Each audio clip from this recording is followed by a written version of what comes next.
Dawn breaks over the Jordan Valley and the city of Jericho sits silent behind sealed gates. No one goes out. No one comes in. For 6 days now, the people on the walls have watched the same procession, a column of armed men moving in near total silence, priests carrying a golden chest, the low moan of ram's horn trumpets, and then nothing. No assault, no siege equipment, no demand for surrender, just the slow circle of the city, and then the retreat back to camp. Whatever they were waiting for, they have had 6 days to be afraid of it. On this 7th morning, the column sets out again. But this time, it does not stop after one circuit. It keeps moving. Once around, twice. The trumpets do not stop sounding. 3 times. 4. And somewhere on the walls of Jericho, someone realizes that today is different. This is Bible Stories Unearthed, where we retell the narratives of Scripture alongside the history, archaeology, and ancient world that give them their full weight. Today, one of the most dramatic military accounts in all of Scripture, the fall of Jericho, and the remarkable, complicated story of what the ground beneath that ancient city has, and hasn't, revealed. To understand what Jericho was, you first have to understand where it sits.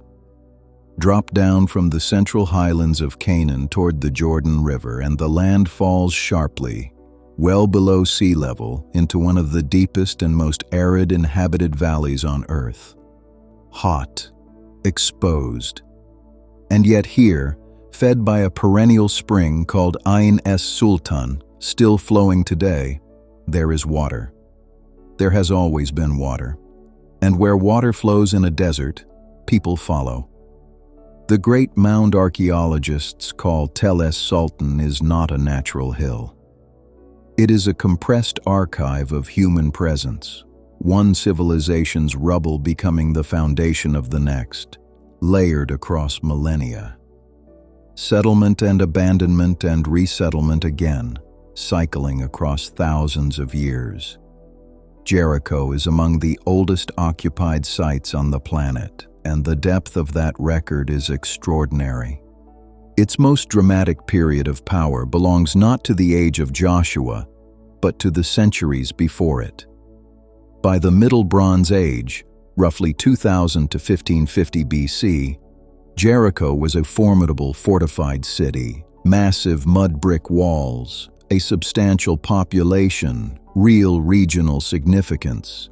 But by the late Bronze Age, the period most commonly associated with the Conquest narrative, the picture shifts considerably, and understanding how much it shifts is central to everything that follows. In the broader region during this era, Egyptian power cast a long shadow across Canaan. Local rulers paid tribute.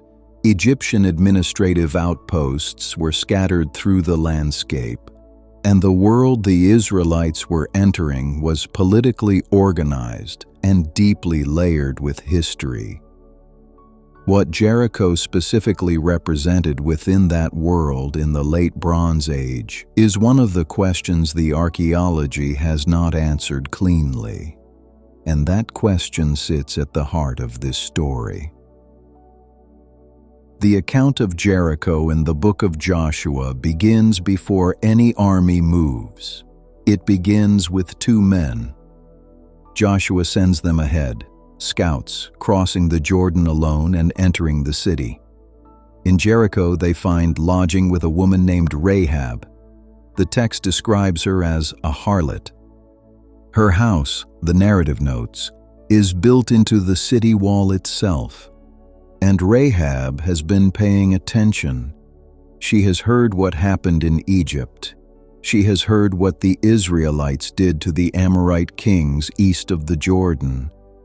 And she has drawn a conclusion that the king of Jericho has not. These people are not going to be stopped.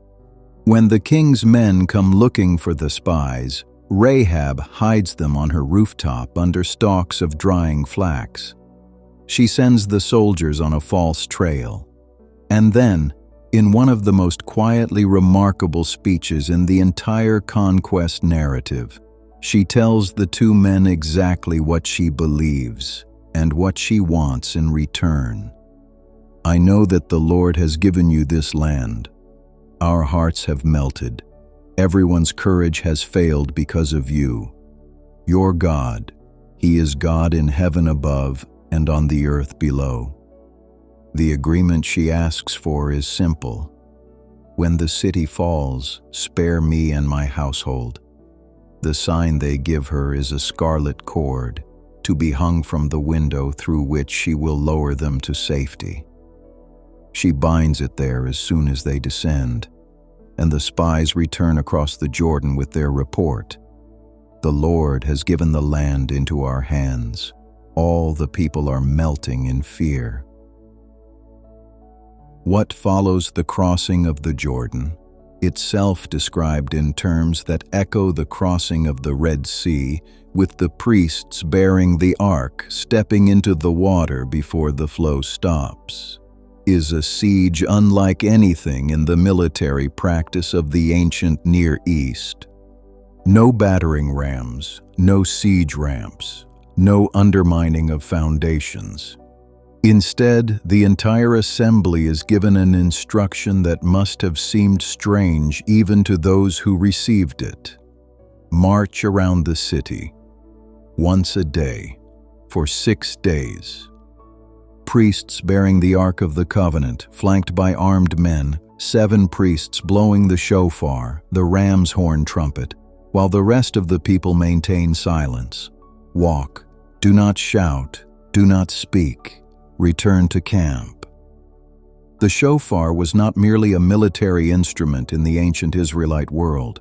Its sound carried cultic and sacred weight, associated across the Hebrew scriptures with divine presence, covenant assembly, and theophany. The march of the priests bearing the ark transforms what might otherwise read as a military maneuver into something much closer to a liturgical procession. The text is not subtle about this. The battle, as the narrative frames it, is not Israel's to win. Their role is obedience. What happens to the walls is not their doing. For 6 days, the circuit is completed and the column returns to camp. For 6 days, Jericho waits. On the 7th day, the assembly rises at dawn. They circle the city once, twice, 7 times in total. And at the end of the 7th circuit, Joshua speaks, "Shout, for the Lord has given you the city." The wall falls. The text is spare and absolute on this point. The wall fell down flat. Every man went straight in before him. The city was taken. What follows is the execution of a concept the Hebrew text calls herem, a word that appears throughout the conquest narrative and describes the total devotion of a captured city to God. The text does not soften what this means. Men and women, young and old, oxen and sheep and donkeys, every living thing within the walls is put to the sword. Nothing may be taken for personal use. No survivors, no spoils, no occupation. The city itself is offered up entirely, burned and left. The concept of herem is not unique to the biblical text. A 9th century BC stone inscription found in what is now Jordan, the Mesha stele, carved by the Moabite king Mesha, uses structurally identical language. Cities taken, populations devoted to destruction, the national deity credited with the victory. The Moabite deity was called Chemosh.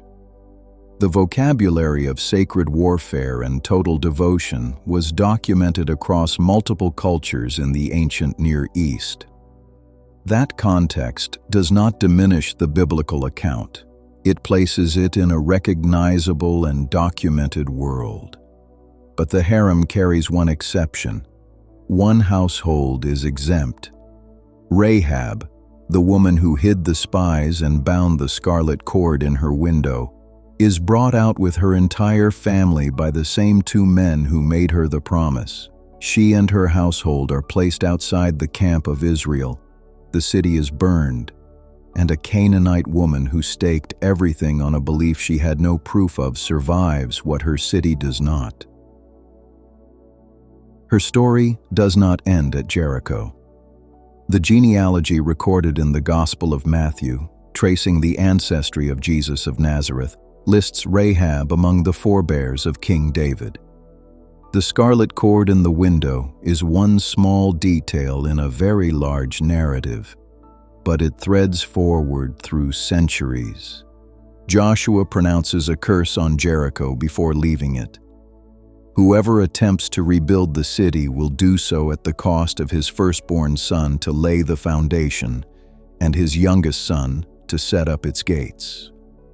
Centuries later, in the Book of Kings, a man named Hiel of Bethel rebuilds it. The text records what happened to his sons, precisely as Joshua had spoken.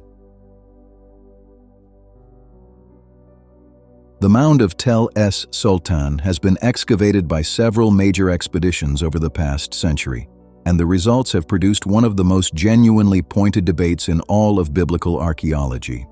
The first significant modern excavation was conducted by John Garstang between 1930 and 1936. Garstang identified a double wall system showing evidence of violent collapse and burning. The walls had fallen outward, and dated this destruction to approximately 1400 BC. He believed he had found physical evidence of the biblical account. In the 1950s, Kathleen Kenyon, one of the most technically rigorous stratigraphic archaeologists of the 20th century, returned to the site with more precise methods. Her conclusions reshaped the debate fundamentally.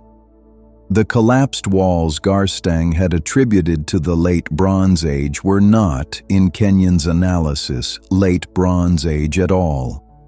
They belonged to the Middle Bronze Age, centuries earlier than the most commonly accepted time frames for the Exodus and Conquest. More significantly, Late Bronze Age occupation at Tel es-Sultan appeared, in Kenyon's reading, to be minimal at best.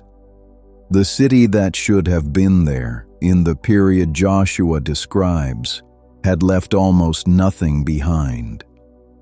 This is the mainstream archaeological consensus, and it has not changed substantially since Kenyon's work. In 1990, archaeologist Bryant Wood published a detailed reassessment challenging aspects of Kenyon's pottery analysis and arguing that a destruction closer to 1400 BC was more defensible than her conclusions allowed. The field has not accepted this revision. Wood's interpretation has not entered the mainstream of Syro-Palestinian archaeology, and the prevailing scholarly position remains that no confirmed evidence of a fortified Late Bronze Age city at Jericho has been found.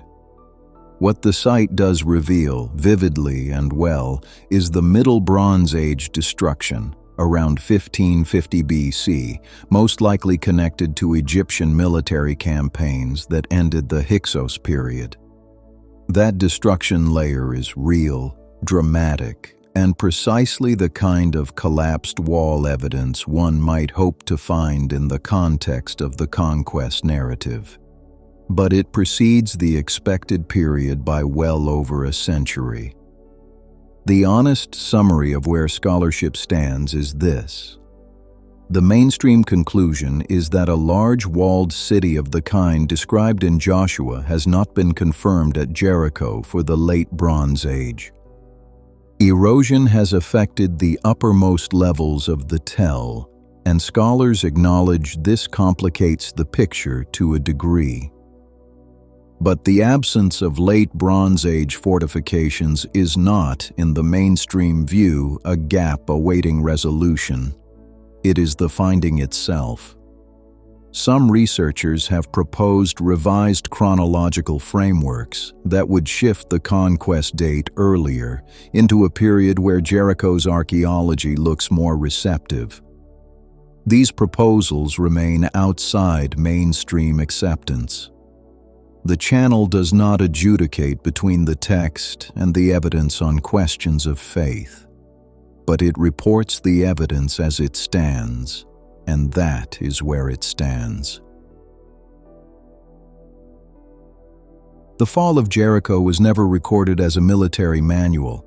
In the biblical imagination, it is a theological statement, the announcement of a people entering a promised land not through siegecraft or superior numbers, but through obedience to a divine command. For the community that preserved and passed on this story, it answered a fundamental question: who are we? Who is our God? And how did we come to be here? But the enduring irony of Jericho is who actually survives it.